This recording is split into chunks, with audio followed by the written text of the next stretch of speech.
మంచి ఊతప్పం తినబోతున్నాం. సో దానికి కావాల్సిన ఫ్లోరు నిన్న నైటు రుబ్బించి పిండి రుబ్బి ఓవర్ నైట్ పెడితే మంచి పొంగు వచ్చిందనమాట. అట్లాంటి పిండి తీసుకున్నాం. ఒక ఉల్లిపాయ అండ్ పెన్నం మీద ఆయిల్ వేసుకున్నాం. అండ్ దీంట్లో కొంచెం ఉప్పు వేసుకున్నాము. ఉప్పు వేసుకొని కలుపుకున్నాం మంచి నీట్గా. కలుపుకొని ఇప్పుడు ఊతప్పం అయిపోతున్నాం.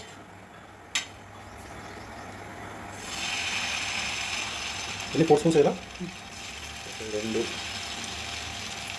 3 4. సో ఆయిల్ వేసుకుంటే ఎక్కువ ఆయిల్ వేసుకుంటే ఇలా వస్తుంది. వేడి వేడి ఊతప్ప మంచి ఒక సైడ్ కాల్చుతుంది, 2 సైడ్ కాల్చుకోవాలి మంచి నీట్గా.